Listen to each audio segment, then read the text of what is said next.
It's good to see you. It's good to see you as well. Well, I think we're over here. And Carrie, again, I'm just so delighted to have you back. And I wanted to spend the next 10 or 15 minutes telling our viewers about the amazing transformation you've made over the past 8 months. Okay. You've been such an inspiration to me personally, and I can't wait to share it with everyone else. So just to give a little bit of context to viewers, so you, of course, saw Carrie 8 months ago.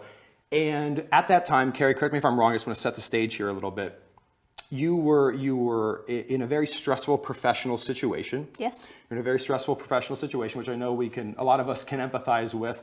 And you've also had some medical challenges all throughout your life. And I want to set that stage because I really think the transformation you've made over the past 8 months, it's one of these where if Carrie can do it based on what you've had to face in your life, really anyone can do it. And I hope you can draw as much inspiration from Carrie as I have.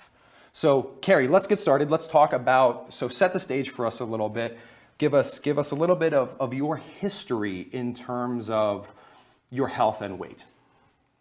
So I've always been skinny. I was always a skinny child. I was skinny until I got to my late 20s. And then one day I woke up and I was no longer skinny. And despite the fact that I wasn't doing anything different. So I wasn't eating anymore, I wasn't eating any differently, and I wasn't exercising any more and less. But okay. Suddenly my body seemed to have a different agenda than my brain. All right, so leading up to about your third decade, you were a naturally thin person. So you and I share this in the sense that for the first 30 years of our lives, we didn't really have to worry about our weight. We ate whatever we wanted. We didn't really do a lot of compulsive exercise.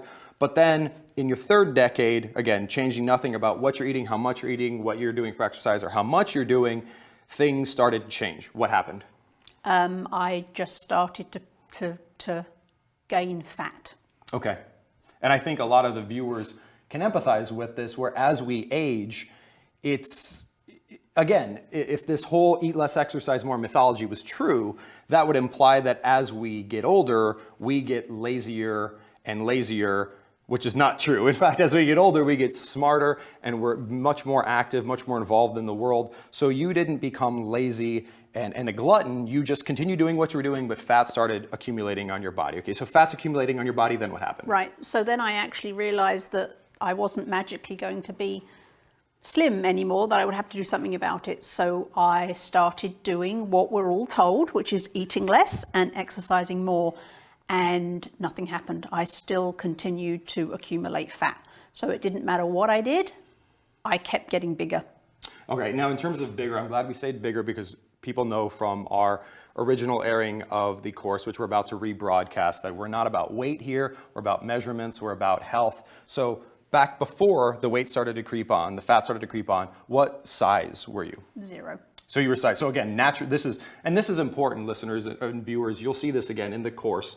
But we don't talk about weight because this is about your goals. It's about your body structure. So again, this is specific to Carrie, but Carrie, you started out at your fittest, which is a great goal to have. Think about you at your fittest at a size 0. So now you're in your mid 30s, approaching 40. What size were you at that point? So I think I probably got up to about a 6. All right. By the time I was 40, I was at a 6. All right, so age 40, size 6, and then also some other things happen in your life, medical related. Would you mind sharing those with us? Because I think, again, a lot of our viewers can empathize with them, especially because they're often correlated, and science shows that they are, it's not just in our brains, with further weight gain. Right, so the big thing was that I was diagnosed with bipolar 2 disorder.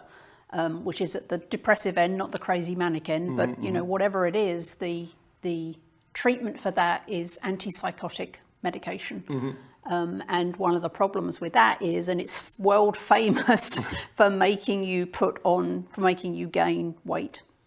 And this, again, is not in your brain, viewers, if you've had this experience, and also bipolar runs in my family as well.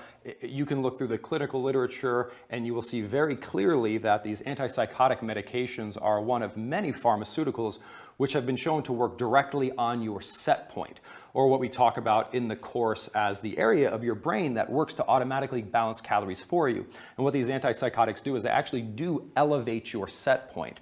So it's a bit like tying your hands behind your back when it comes to burning fat. So you've got one hand tied behind your back in terms of you were put on these antipsychotic medications, and then you also had some surgery as well, right? I did. I had a hysterectomy. So having a hysterectomy, of course, has a big impact on your hormones. Hormones, yeah.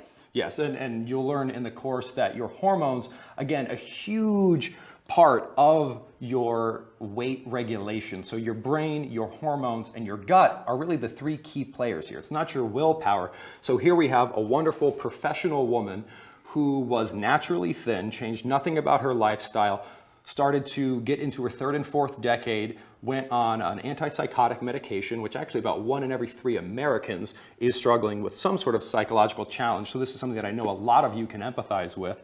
That would act directly on Carrie's brain in terms of fat regulation, and then also having a hysterectomy, which impacts your hormones, which are 2 of 3 pieces right there, sort of both hands tied behind your back. So it was a chemical disaster by that point. So you've got the deck stacked against you. So tell us, so what was the chronological age of Carrie Brown at this point, and then what was your size?